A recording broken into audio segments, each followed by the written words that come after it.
and he told his teacher, Lele, I have no thoughts. So the teacher had said, you just pray and the thoughts will come. And then he attained that possibility of thinking at will, or expressing thoughts or receiving thoughts at will. And from 1907, whatever he wrote, he himself has said, whatever he wrote was written by him in a state of silent mind. And what he wrote was tremendous. If you read his writings from 1907 to 1908, he was editor of a magazine, a daily called Vande Mataram. Even today when you read those articles, they set you on fire. Series of articles that he wrote on Vande Mataram.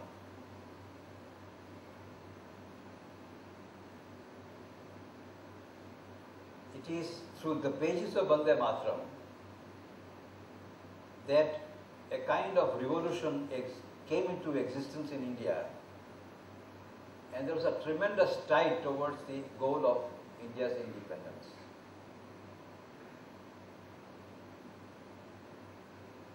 In 1908, in the month of May, he was arrested because there was what is called Alipur bomb case. His younger brother Barin was a revolutionary, and Sri Aurobindo was secret leader of this revolutionary movement of India. And Barin was making experiments in making bombs at that time. And Maniktala garden was once ancestral property in which these secret programs were being carried out. Britishers came to know of it, and they raided, and in one of the documents, Sri Aurobindo's name was there, so he was also arrested, and he was charged of sedition. Now, this particular arrestation of Sri Aurobindo and what happened to thereafter is one of the most important events in the life of Sri Aurobindo. And Sri Aurobindo has himself described this particular development in a speech that he delivered after he was acquitted in 1909. For 1 year, he remained as an under trial prisoner in Alipur jail. And there, he gave a speech after he came out. And this speech is worth reading by everybody because it gives us a clear idea as to what Sri Aurobindo was engaged in. What was the scope of his work for India's independence?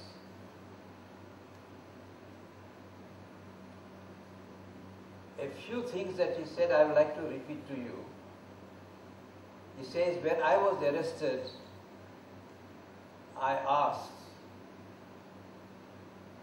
the inner supreme reality,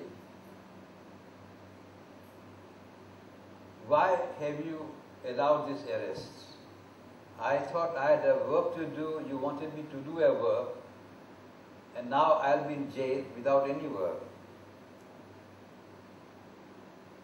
So there was a reply from within, wait, you will see. And after 3 days, when he was taken into the real cell of the jail, Sri Aurobindo says, Sri Krishna came to me and said, I have brought you here for a specific purpose. I had given you indication to to withdraw from the political activity so that the work that I want you to do can be done. Since you did not respond to it, I have to find the means by which you could be delivered from this political activity. And therefore, I have brought you here in the jail so that you can do the work that I want you to do.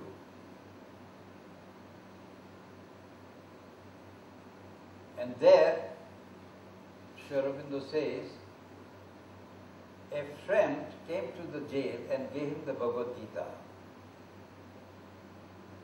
And Sri Aurobindo began to practice the yoga of the Gita. And the whole year, he practiced the yoga of the Gita. And during that time, one of the most remarkable experiences was what was called universal experience of Vasudeva.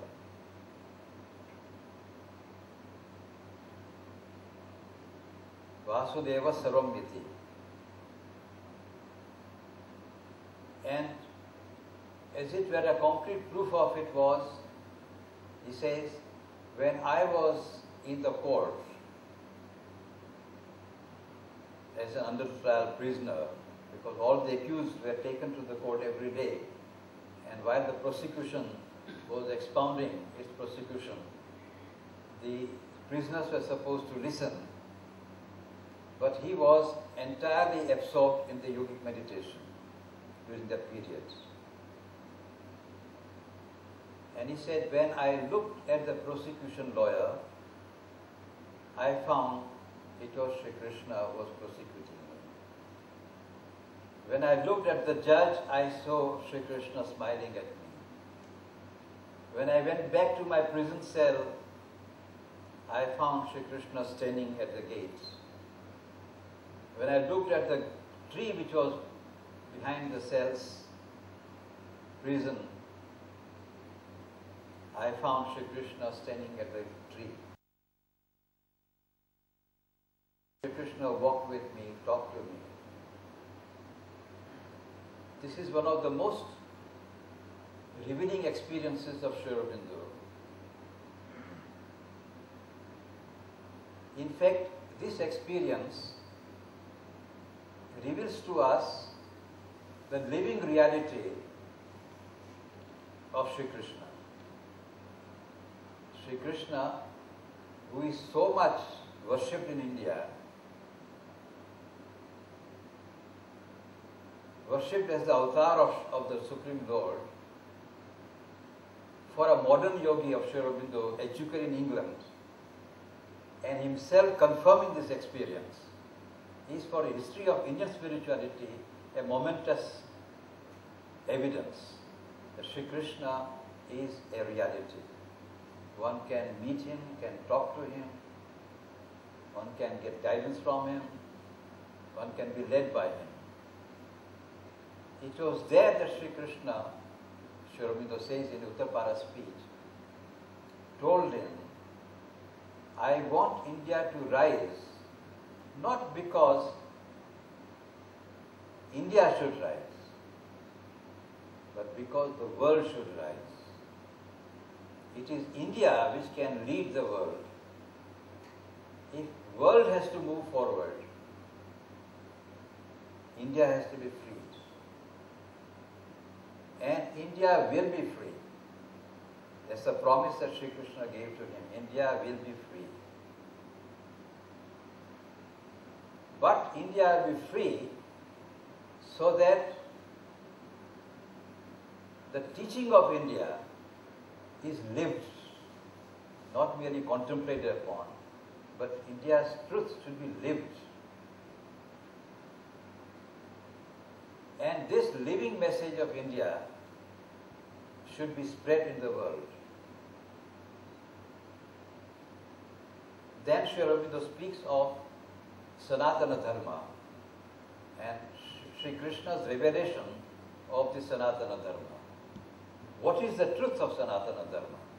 Something beyond rituals, beyond all kinds of worship,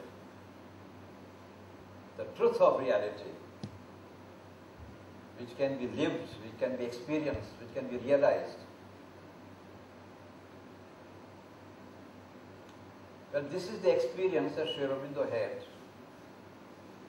in the Alipur jail. And he was, according to many compatriots who were also imprisoned, Sri Aurobindo was all the time found in state of meditation. It was not a stay in the jail. According to Sri Aurobindo, it was a stay in an ashram where he was secluded from everything else so that he could concentrate. It was here that Sri Aurobindo was told by Sri Krishna that he had a work to do which goes much beyond political activity. It is not the denial of political activity. It was not the denial of the action which was to be done for the liberation of India. But this work had to be expanded into a greater work. The scope of his work had to be worldwide work. And worldwide work can be launched upon only when the truths of Indian spirituality are fully realized in actual experience. There is a third experience, apart from the first experience in Baroda of silent Brahman, the cosmic consciousness of Vasudeva. He had a third experience. And Sri Aurobindo says that this experience came to him from Swami Vivekananda.